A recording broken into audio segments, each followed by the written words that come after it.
This lesson is about double integrals over rectangles. So as we start it, let's first remember what a basic integral looks like from Calc 1. So if you remember in Calc 1, we would divide this area under the curve into rectangles of the same size, and we would add these rectangles and find the area under the curve for length times width. We could find a midpoint, a lower sum, an upper sum. So we defined our integral as the sum of the rectangles, providing that the delta x gets very, very small. And that's our definition of an integral to find the area under the curve. So let's compare that to 3 space. As we look at it in 3 space, we're going to divide the area into rectangles, as you can see here. Now these are the rectangles between the surface and the plane below. So these rectangles come up. There's an interesting way to do it. And we're going to find the area of each rectangle.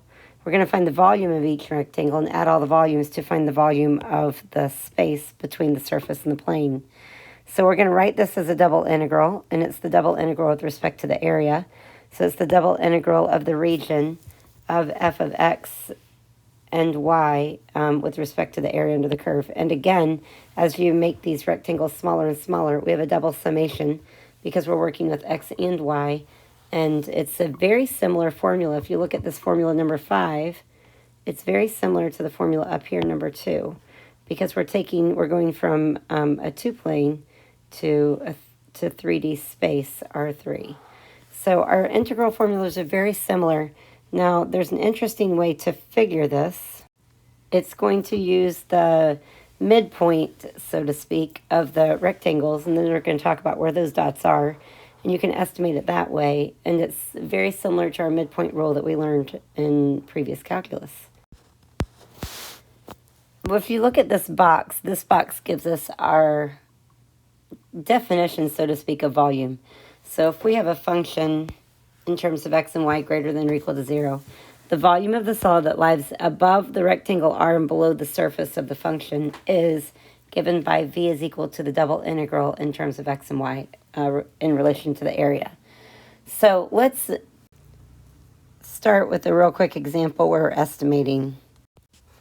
So we're going to estimate the volume of the solid. We're using the rule. We're not getting into our double integral yet. So we're going to estimate the volume of the solid above the square, and it's defined to be r equals 0, 2, 0, 2. The coordinates for x are 0 to 2. The coordinates for y are 0 to 2.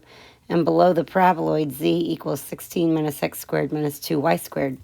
So it even tells you divide the rectangle R into 4 equal squares and choose the sample point to be the top right corner of each square R sub ij. So what we're going to do is we're going to build a grid. So this is our y-axis as it would be, and this is our x. And we're going to kind of build a grid, and we're dividing it into 4 equal rectangles. So I'm going to build my 4 rectangles as such. So this is 0, 1, 2 for x, and this is 0, 1, 2 for y. And it says to use the top right corner. So this top right corner here is the top right corner for each of the 2 boxes on the left, and then the top right corner here. So what we have in this first corner, we have the point 1, 1. And when we plug 1 and 1 into z, then we get 16 minus 1 minus 2 is 13. So we have that z is 13. And then up here we have the point 1, 2. So when we plug that in, we have 16 minus 1 is 15. And then we have 2y squared. So 2 squared 4, 8. So we have 16 minus 1 minus 8 is 7. Z equals 7. And then we have the point 2, 1. So z equals 16 minus 4 minus 2, which is 10. And then we have the point 2, 2. So we have z equals 16 minus 2 squared is 4, minus 2y squared is 4 times 2 is 8. So we have 16 minus 4 minus 8 is the value of 4. So what we have here is that's how tall each of these rectangles is. So if we were to build this in 3D, I'm going to throw the picture on here. But at the point 1, 1, we would go up 13. And I'm going to pull the picture from the book because I'm not going to require you to graph it. So I'm not going to take the time to do it on my video. I'm going to leave it on here and we're going to come back to it. Now what we're going to do is we're going to find the volume. So we're going to say that volume equals the sum. If we were to look at the two summations, we're going to go from I equals 1 to 2 and j equals 1 to 2. And we're looking at f of x sub I comma y sub j. And we're saying times the area times the change in the area. So when we look at this, what we have is the change in the area is the area of each square. Now each square is 1 by 1, so that the area is the square is 1. So let's start with the bottom left. We have a z of 13, and the area of the square is 1, plus 7, and the area of the square is 1, plus 10, and the area of the square is 1, plus 4, and the area of the square is 1. So we have 13 plus 7 plus 10 plus 4. Now the area of the square, each of these squares is 1 high and 1 wide. If you look at each of them, that's how we got the area of 1. So we have 20, 30, 34. So 34 cubic inches is the area of this figure. And if we were to do the double integral on this, which we're going to do in an example later, the exact value comes out to be 48. Let me show you what this looks like if we were to make our squares smaller. So here on the right, you can see the paraboloid, the elliptic paraboloid piece that we're looking at the volume underneath of it. And we got a volume of 34, but you can see all that space between our rectangles and our elliptic paraboloid. If we were to make our rectangle smaller, you can see that the smaller the rectangle we have, the better our approximation becomes. So here we do, we divide our rectangles into, we divide the 0 to 2 space into 4 rectangles. Here we divide them into 8 rectangles, and here we divide them into 16 rectangles, and that's our volume. And it's still under the volume because when we integrate it in a few examples, we'll see that the answer is 48. We might do it first so that you can just see it happen. But let's look at one more thing before we get to that point. Let's nail down this concept of estimating the volume. Sometimes we can just use our geometry. So this says if r equals xy such that -1 is less than or equal to x less than or equal to 1. Let's rephrase that. X is between -1 and 1 inclusive, and y is between -2 and 2 inclusive. Evaluate this integral. Well, if you think about this integral, the square root of 1 minus x squared is a half of a circle. So when you put that in a 3D space, we have a half of a sphere. This is our x, y, z. And it doesn't have a y value, so it sits over the y, and it's a sphere going back. So if you think about the fact that we're finding the volume of this sphere, you can see it happening here. Then let's rewrite our equation to say z equals the square root of 1 minus x squared. So if we square both sides, z equals 1 minus x squared. And let's take the x to the other side. We have x squared plus z squared equals 1. So it's the top part of the cylinder. And so what we have here is we have a right circular cylinder that's extending out, and we only have the top half of it. So we know the formula for the volume of a cylinder. The volume of a cylinder is pi r squared h. Now we know that the height of this is the y value, which is 2. So here, notice that our height goes, from -2 to +2. So our height is 4. Let's change that to a 4 here. And then our radius is going to be this length across, it's half of the diameter. And the diameter, we go from x equals -1 to +1, so it has a length of 2. So our radius is 1. So the volume is pi r squared h, but we only have half of that right circular cylinder. So we're going to say volume equals pi times the radius, 1 squared is 1, times 4 times a half of the figure. So the volume is 2 pi for that area. So we can come up here and say that this area, this volume, is 2 pi based upon the geometry that we know. Now, I'm not going to make you pull that geometry out of your head. I think there might be one in your homework. But let's go back to the midpoint and the estimating, because you can use the midpoint and the estimate, and then we're going to get into the double integrals. Now, when we want to approximate integrals for R2, we can use the left sum, the right sum, the midpoint rule, the trapezoid rule, Simpson's rule. Trapezoid, Simpson's rule, and midpoint rule are better. And when we look at them in 3 space, we're only going to be looking at the midpoint rule. So it says when you're looking at a double integral over an area, you're going to look at the summation, where x sub I is the midpoint of the value of x and y is the midpoint of y. So earlier, when we did that problem, we looked at the top right corner because the directions said to. So the directions will say, look at the top right corner, the top left corner, the bottom left corner, the bottom right corner, or to use the midpoint rule. So if we use the midpoint rule, we're going to use the midpoint exactly like it says. So we're going to use the midpoint rule with m equals n equals 2, catch that, to estimate the value of the integral below. The integral is often typed in there, but this program doesn't let me type my integrals pretty, where r is equal to the set of xy such that x is between 0 and 2, and y is between 1 and 2. It says to divide it into m equals n equals 2. And m and n are the number of subintervals. I don't think we've said that yet, so let's throw that in here. M and n are the number of subintervals.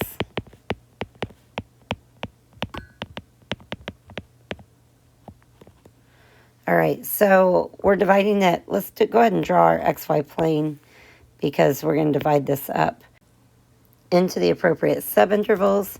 So let's label our x-axis 1 and 2, and let's label our y-axis 1 and 2, and hopefully you can do it right on the first try, because I did not, but we won't get into that. So here I've divided my x-axis into 2 subintervals, and I need to also divide my y-axis into 2 subintervals, so that means I'm going to hit it right here. And then we're going to draw in the midpoints. So here we have midpoint, midpoint, midpoint, midpoint. Now this midpoint here is 1/2, and this midpoint here is 3/2, and this midpoint here is 1 1/4, which is 5/4, and this midpoint is 1 3/4, which is 7/4.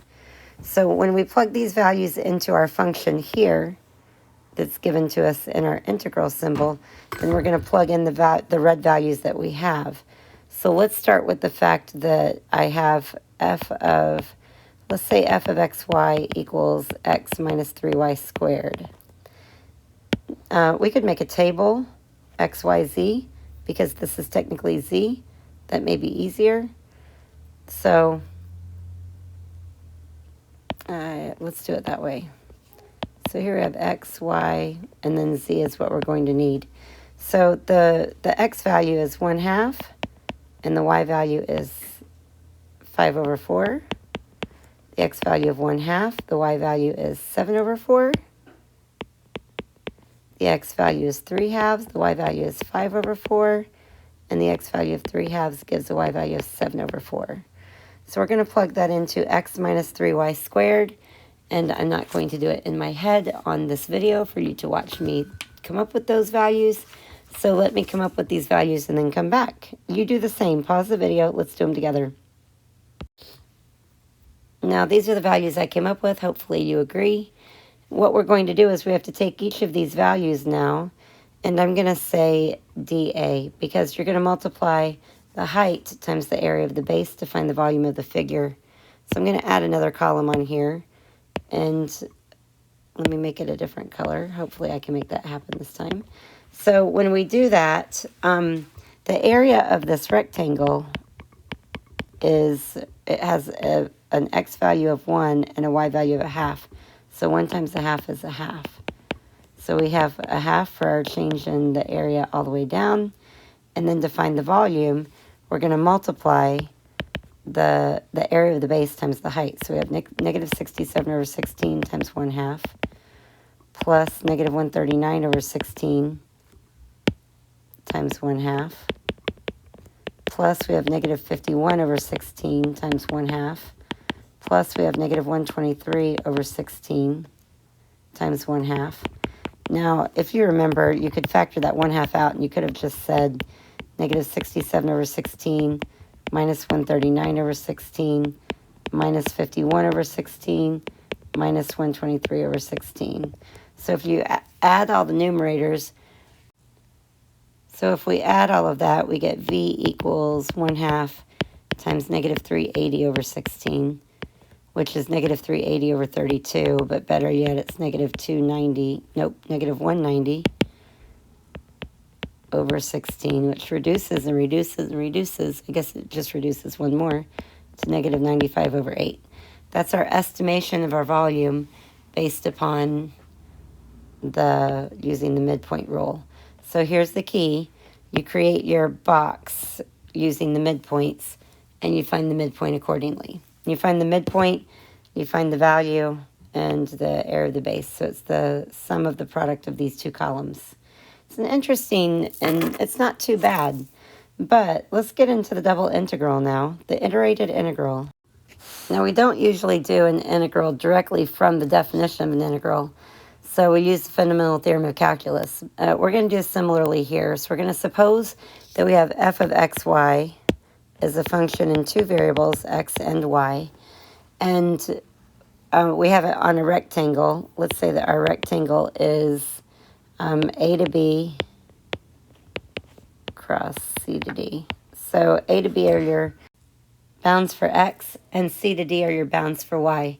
So suppose, first of all, that we have a integratable rectangle from over this. We're going to use our notation and say the integral from c to d of f of xy with respect to y.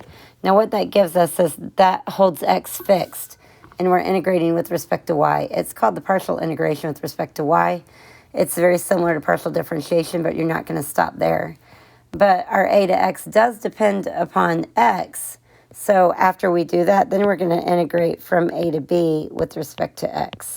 So the problems are often going to be written in this way. And right here, often they'll put brackets in it for the first time that you see it. But since we built it from the outside in, I don't feel the need to have those. You can put those brackets. We're going to say the integral from a to b, the integral from c to d, f of xy with respect to y, then with respect to x. Now, when you integrate this, you start with the innermost one right here, and then you integrate from there out. Now, if we had integrated with respect to x first, let's set that and say the integral from a to b of f of xy with respect to x. And then we would build on the outside the integral from b to c, from c to d with respect to y. And when you integrate, you start with the innermost integral as you integrate. So let's look at a couple of these. So these say evaluate, and there's two of them. We're going to start with this first one. It says to integrate from 0 to 3 and then from 1 to 2, x squared y dy dx. Start with the innermost one. You can think of it as having brackets like the problem that we saw before, or you can underline it, you can put it in a box, but we're going to bring down the 0 to 3 and we're going to bring down the dx on the outside. Now when we integrate when you integrate x squared y with respect to y, the x squared is a constant and the integral of y is 1/2 y squared, and the bounds are 1 to 2. Now you're going to go ahead and evaluate these bounds inside of here. We're going to say 1/2 x squared times 2 squared is 4 minus 1 squared is 1 with respect to x. So 4 minus 1 is 3. So we're going to put that over the half and say 3/2 x squared with respect to x. Now when we integrate 3/2 x squared, we bring down the 3/2. When you integrate x squared, you get 1/3 x to the third from 0 to 3. So we come on down and the 3's cancel. So we have 1/2 x to the third from 0 to 3. So we have 1/2, and 3 cubed is 27, and 0 cubed is 0. So we have 27 over 2 for the answer to our iterated integral, or just a double integral. I tend to call them a double integral. It means the same thing. So you can see that it works out very nicely. It kind of just combines everything that you've learned, and we're working in a 3 space. So let's look at part B. Part B says to integrate from 1 to 2, and then to integrate from 0 to 3, x squared y dx dy. Now, if you're paying attention, this is the exact same problem. So we're going to start with this with respect to x. So we're going to bring down the 1 to 2, the integral from 1 to 2. And when we integrate with respect to x, we get 1/3 x to the third y from 0 to 3. Now this is we integrated with respect to x, so we only plug those in for x. So we're going to bring down the 1 to 2. And I'm going to say 1/3, and 3 to the cubed is 27, and 0 cubed is 0. And then we have y dy.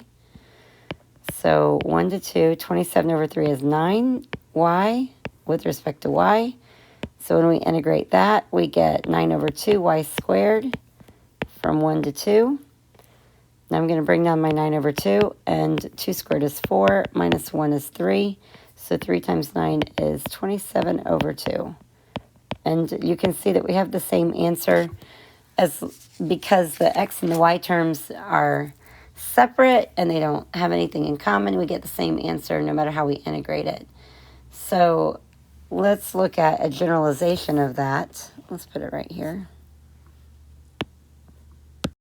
So here we have Fubini's theorem. If f is continuous on the rectangle, where x is between a and b and y is between c and d, so our rectangles are the points x, y, then we can say that the double integral, and if you integrate first with respect to x, or, I'm sorry, first with respect to y, or first with respect to x, you have the same answer. More generally, this is true if we assume that f is bounded on R, f is discontinuous only on a finite number of smooth curves, and the iterated integrals exist. Now, this is named after the Italian mathematician Fubini, who lived in the late 1800s and early 1900s, and he proved it in 1907, so he became famous for it. It was known by Cauchy almost a century earlier, and I think a little bit of math history is good for you. Generally, it's named after the person who publishes it, and they tell you in the book that the theorem is the proof of the theorem is too difficult to put in the book, but they do kind of give you a visual argument to help you recognize and realize that it's true. This problem says to evaluate the double integral, and it's the double integral over the region. The function is x minus 3y squared dA, where r is in terms of x and y, such that x is between 0 and 2, and y is between 1 and 2. So if you look at it, that's the example that we did earlier, where we did the midpoint rule. So now we're going to write our two integrals, and you have to decide how you're going to do this. So I'm going to do my integral with respect to x first, and then with respect to y. You could do it either way, but I'm going to do it with respect to x, and then with respect to y. So my inside bounds are x, which are 0 to 2, and my outside integral, the bounds will be 1 to 2, and the function then is x minus 3y squared. So when we integrate this with respect to x right here, then we have the integral from 1 to 2, and when we integrate with respect to x, we get 1/2 x squared minus, there is no x here, so we're going to put an x in there, 3xy squared from 0 to 2, and evaluate at x. So we have the integral from 1 to 2, and let's put brackets here. And so when we plug in 2, we get 2 squared is 4, and half of that is 2, minus 3 times 2 is 6y squared, minus when we plug in 0, we get 0 minus 0. You should always check that, because a lot of times students assume it's 0 and it may not be. So now we have the integral from 1 to 2, and we have 2 minus 6y squared with respect to y. So when we integrate that, let's now integrate with respect to y. So when we integrate, we get 2y minus 6 divided by 3 is 2y to the third, and the bounds are 1 to 2. So we plug in the 2, and 2 times 2 is 4. Minus 8 times 2 is 16, minus 2 times 1 is 2, minus 2 times 1 to the third is still that. So 4 minus 16 is negative 12, and 2 minus 2 is 0. So our answer then is negative 12. Now, we could do this again and do it the other way. Let's go ahead and do that. Let's set it up our integral. So we're going to set up our double integral, and this time I'm going to put dy on the inside and dx on the outside. You only have to do it twice if the problem says to use Fubini's theorem to check it. So that's kind of the point of what we're doing here, is I want to show you one more, and that's the purpose. So since x is on the outside, that means my x bounds go on the outside, so that's 0 to 2. And the y bounds are 1 to 2. And the function is x minus 3y squared. Now we're integrating first of all with respect to y. So we're going to bring down the integral from 0 to 2. When we integrate with respect to y, we get xy minus y to the third from 1 to 2, and we still have dx on the outside. So we have 0 to 2. I'm going to use brackets. When I plug in 2, I get, we're plugging them in for y, so we get 2x minus 8. And then minus, when we plug in 1 for y, we get 1x minus 1 with respect to x left over. So we have the integral from 0 to 2, or remaining, I guess we should say. 2x minus x is x, and 8 plus 1 is minus 7, negative 8. So we have x minus 7 with respect to x. So now when we integrate with respect to x, we get 1/2 x squared minus 7x, and we're integrating from 0 to 2. So we plug in the 2, squared is 4, half of that is 2, minus 2 times 7 is 14, minus 0 equals negative 12, just like we got on the other one. So it kind of helps you see Fubini's theorem, and that you can set it up either way you prefer. And you don't have to do both of them unless the directions state to do that. So this one says to evaluate the double integral. The purpose of this problem is to show us that sometimes it's easier to do one before the other. So let's set up both integrals. So we're going to say y sine xy, and let's put dx and then dy here. So dx is on the inside, so our bounds are going to be 1 to 2. dy is on the outside, 0 to pi. And the second version is we're going to reverse the order of the integration. And we're going to put dy here and then dx. So dy is on the inside, so it's 0 to pi. dx is on the outside, so it's 1 to 2. Now, when you look at these, one of them is going to be easier than the other. When we consider the integral of sine of something, we have to use u sub.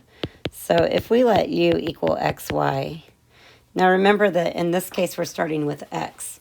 So then we would say that du equals the derivative of xy is just y with respect to x. That's going to work out nicely here. Do you see this? So dx equals 1 over y du. So we have the integral from 0 to pi, the integral from, well, let's do change of bounds, but so let's come back to that. And we have y times sine of u times 1 over y du, and then dy.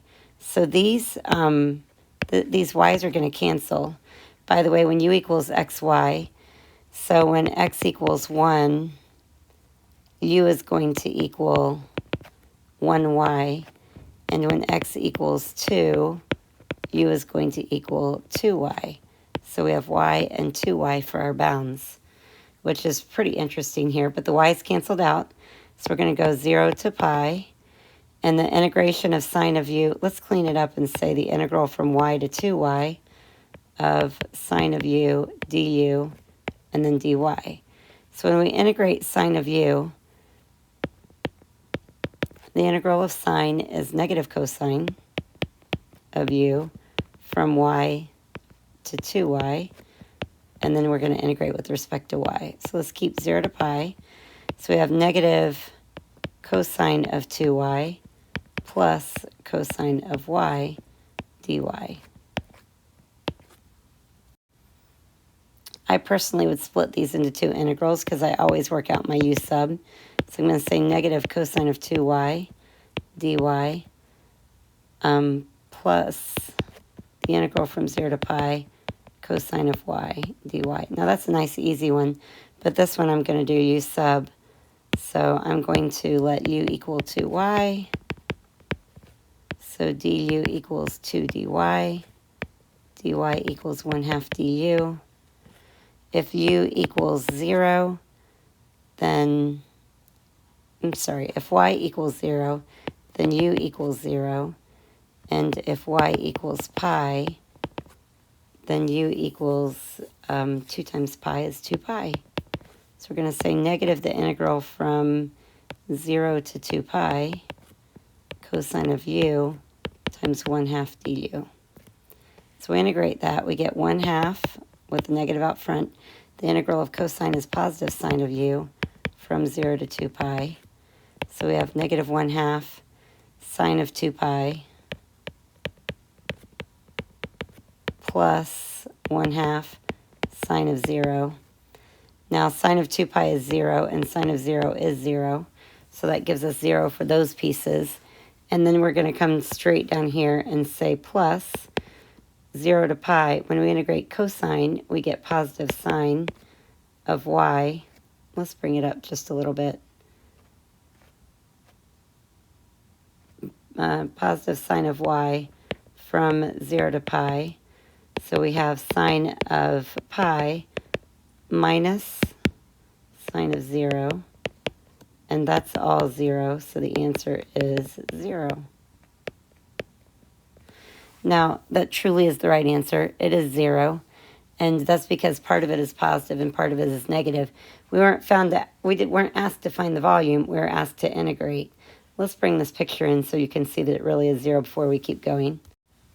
So as you can see from the picture here, because it has the positive value and the negative value, part of it above an axis and part of it below an axis line, then the two volumes turn out to be equal, therefore the volume is 0.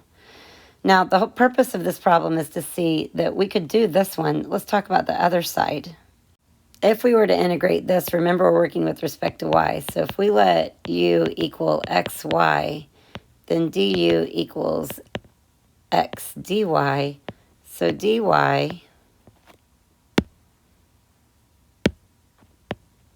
equals 1 over x du. Now here's my problem.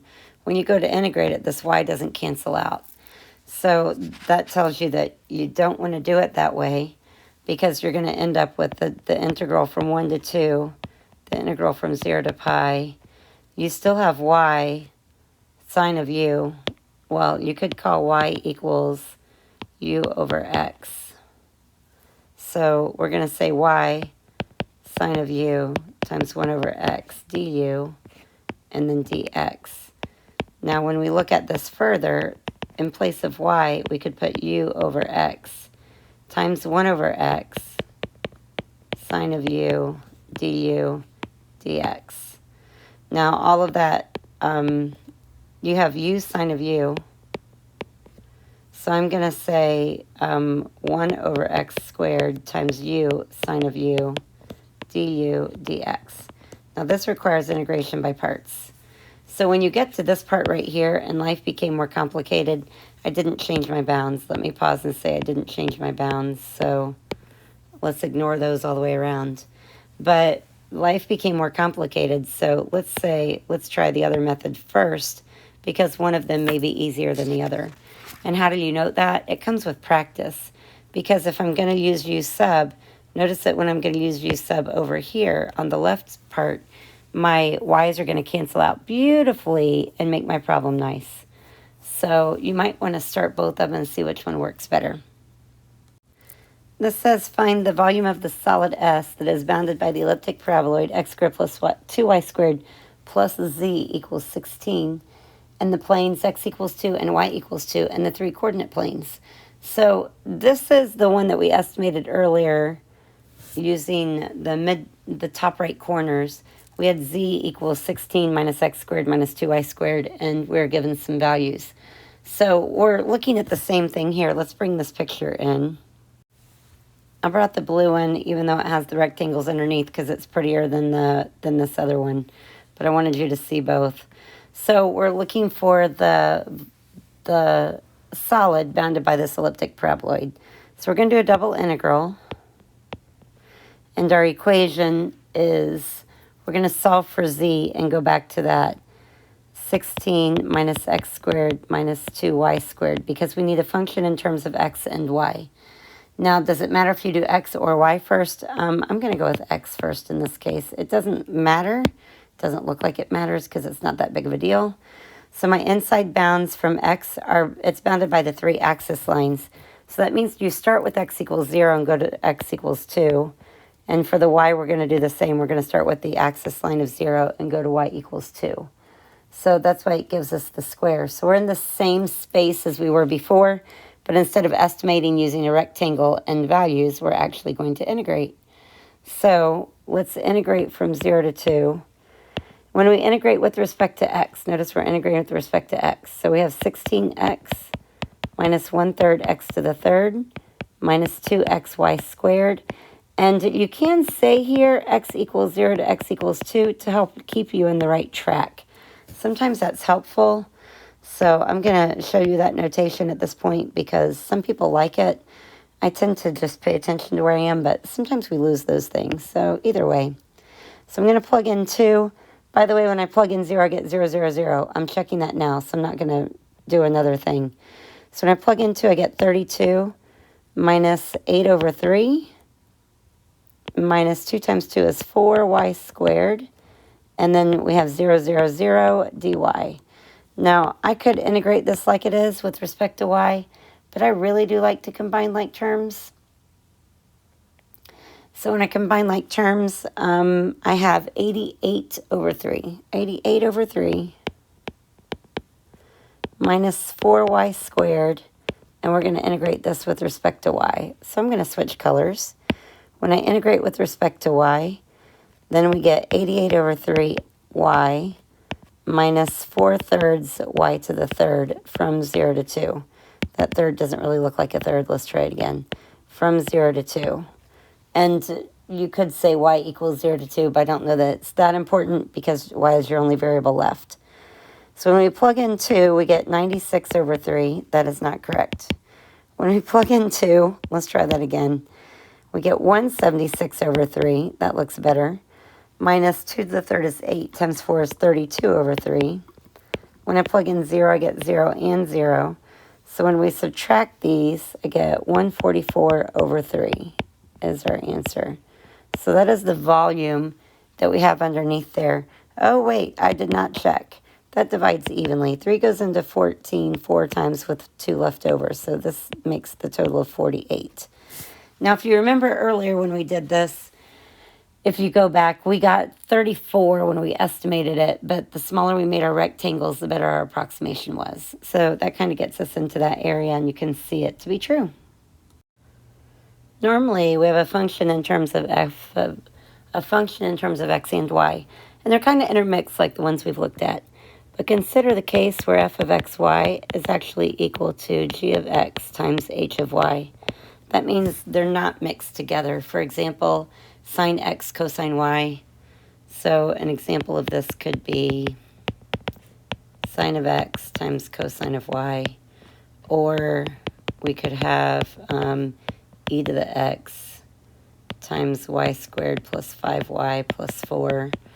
Or we could have natural log of x times sine of y. So in each of these cases, we have two very distinct functions, and we are going to say that one of them is in terms of x and one of them is in terms of y, and they're being multiplied. If that's the case, then we can say that the double integral of the region of, let's start off and say f of xy dA, that's our normal thing. That's our normal notation. So we can say the area. So here we have g of x, h of y, dA. Now we have our rectangle to be defined as a to b for x bounds and c to d for y bounds. So we can call it this way, the double integral g of x, h of y, dA, and then we can do it as normal and say the integral from a to b, the integral from c to d, g of x, h of y, and c to d comes on the inside, so we have dy and then dx. Or we could switch them to be dx and dy. But what we want to catch here is because they are separate integrals back up here, where we have g of x, h of y, and these functions don't have any other variables in them, then we can say the integral from a to b, g of x dx, times the integral from c to d h of y dy. Since the functions don't interact any at all, they don't have any multivariables in them, then you can actually multiply the two integrals together. And this is one of the boxes in the book. Let me show it to you.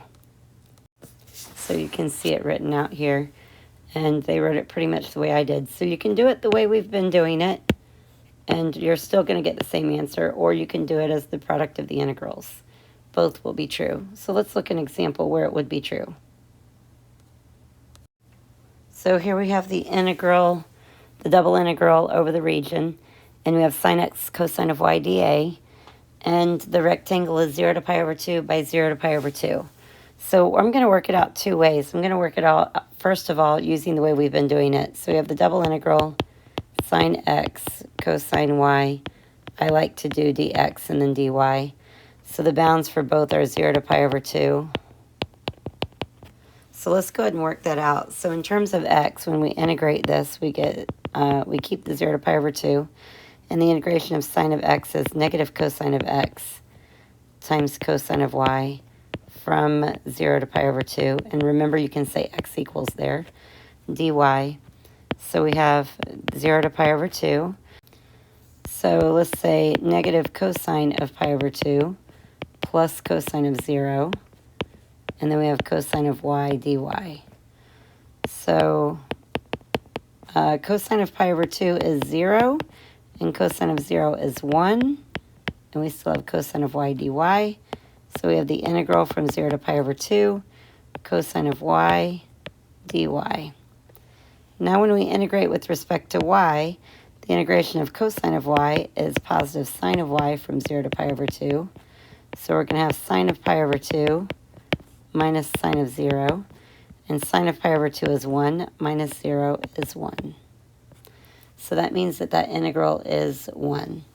Now, let's do it using the multiplication. Because we have two functions that don't involve the other variables, we just have an x and a y, we can say the integral from 0 to pi over 2 of sine x with respect to x times the integral from 0 to pi over 2 cosine of y with respect to y. This only works because there are no other variables involved in your sine of x and cosine of y. So let's integrate sine of x, and when we integrate sine of x, we get negative cosine of x from 0 to pi over 2, times, when we integrate cosine of y, we get sine of y from 0 to pi over 2. Now I'm going to work down through one of them. So I'm going to say negative cosine of pi over 2 plus cosine of 0, and cosine of pi over 2 is 0, plus cosine of 0 is 1, so we get 1. And now we're going to come down and multiply all the way down. And now we have sine of pi over 2. Let's bring this in just a little and move it. So we have sine of pi over 2 minus sine of 0. And sine of pi over 2 is 1 and 0, so we have 1 times 1 is 1. So because there is not any other variable, it is strictly, this is g of x, a function in terms of x only.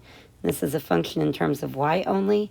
So you can multiply the integrals. I've spent a year telling you cannot, there's no product rule for integrals. This is as close as it comes, but pay attention to the fact that we titled this slide with the last one with the fact that this is a special case. So remember, this is a special case and it doesn't work all the time. When in doubt, don't. The other way does work, so you can go either way. So when in doubt, use the one that you're sure of. So let's talk about average value.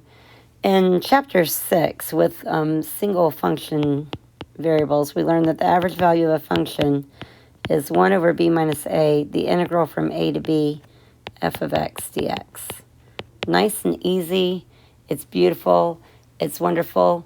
In a similar fashion, we're going to say the average value of a function of two variables is f average value. So hopefully you learned this one before. So we're going to say 1 over the area of the region times the double integral of the region, f of xy, with respect to the area, where AR is the area of the R. Here we have a contour map that shows the snowfall in inches that fell on the state of Colorado on December 20th and 21st, 2006. The state is in the shape of a rectangle. It's 388 miles west to east and 276 miles north to south. That's important for us because that gives us the area of the region because it's a rectangle, so length times width. Use the contour map to estimate the average snowfall for the entire state of Colorado on those days. Now, to estimate, what you want to use is you want to use the midpoint rule that we talked about earlier. But let's start off with area. The area equals 388 times 276. So our area is equal to whatever that number is. I don't even think I have it written down anywhere. So to find the average snowfall, let's start with dividing this into equal rectangles. So let's let M and N equal 4. That means we have, we're going to divide the X length into 4 spaces and the Y length into 4 spaces. That gives us 16 sub-rectangles. 16 sub-rectangles. So here you can see it all divided out. And, yeah, I pulled it from the book. I didn't actually divide it out. And then we're going to look at the contour map and estimate the value. So let's start at the bottom left, and we're going to say we have a value here of 0, and this value above it is going to be, well, let's move across. This will be 15, and this one looks like it's 8, and then this one we're going to go down from that and say 7 because it's very close to the 8. Then we're going to move up to the top middle spot, and we're somewhere between 0 and 4. See that this one is 0 and this one is 4, so we're going to call this one 2. This one looks very close to 28. It's very close to 24, sorry, so let's call it 25. This one is in between. This is 16, and this one is 20. It looks closer to 16, so let's call it 18. They called it 18.5. I don't know why you would pick that. This one I'm going to call 11. The next one, let's call it a little more than 4, but notice that this is the value to 8, so we're going to call it 4.5. This next one is right in that purple area, so let's call it 28. It looks like it's a solid 28 to me. This one we're going to call 17. This one we're going to call 13. It's between 12 and 16, but it's kind of hanging out in that area. This next one over here is right on the line. This one in the top corner, it's right on the line for 12, so let's call it 12. This one is right almost at 16, so we're going to call it 15. This one is in between 16 and 20. Let's call it 17. And then we'll call this one 13 again because this line here is 12. This line here is 12. So we're going to hang out with the 13 here again. Now we need to find the volume. So the length across here is 388 divided by 4, which is 97. And the height is 276 divided by 4, which is 69. So the area of each rectangle is 69 by 97. So the area of each base is 6693. And then we're going to add all those numbers, 0 plus 15 plus 8 plus 7 plus 2 plus 25 plus 18 plus 11 plus 4.5 plus 28 plus 17 plus 13 plus 12 plus 15 plus 17 plus 13. So this is going to give us our volume that we have which is equal to the double integral. So the double integral of f over the region is equal to this volume. Now that's not our average value, that's just our volume. So our volume is going to be 6693 times 205.5. So when I multiply those, I get 137,541.1.5. 137,541.1.5. So 1,375,411.5. That's the volume of the snow, but we're looking for the average value. So when you think about the average value formula said that for the average, we're going to do 1 over the area of the region times the double integral of f with respect to a. So we need the area of the region. The area of the region is the 388, which is the width, times 276, which is the height. 388 times 276 over the double integral of the function with respect to the area. Now we know that to be the number up above, so let's go ahead and write that in. So we're going to say 1375411.5. So 388 times 276, I'm getting 107088. We already did that, I know. 107088. And the numerator is 1375411.5. I don't know why I didn't write that as a fraction. Who knows? So let's go ahead and divide 1375411.5 divided by 107088. And I got 12.84375. So that is the average snowfall for the state of Colorado on those 2 days in December. So the contour map is kind of fun to look at, not too bad to play with, kind of interesting. And let's look at one more before we wrap up this video. It says find the average value of the function f of xy equals e to the y, the square root of x plus e to the y, and they give us our rectangle to be 0 to 4 and 0 to 1. 0 to 4 by 0 to 1. So we're going to do the average value of the function equals 1 over the area of the region, and we're going to have the double integral of the region of f of xy with respect to the area. When you look at this rectangle, the length is 4, the width is 1, so the area equals 4 times 1, which is 4. And then we're going to do the double integral of e to the y, the square root of x plus e to the y. Now, I want to stop and think about that for a second. If I take my derivative, if I let u equal, I'm going to look at the future, and I'm going to go ahead and write it in. So let u equal x plus e to the y. If I take the derivative of this with respect to y, I get du equals e to the y dy. That's going to work out nicely if I put a dy up here. So I'm going to put dy and then dx. So looking at the future can help you figure it out. So pause a minute, think about what we're saying here, and then let's go back and fill in the bounds. Since y is on the inside, we're going to go 0 to 1 here, and then 0 to 4 on the outside integral. But since we're working with y, when y equals 0, u is going to be e to the 0 is 1 plus x, so it's going to be x plus 1. And when y equals 1, we're going to get u equals x plus e to the first. So now we're going to have 1/4 dy equals 1 over e to the y du.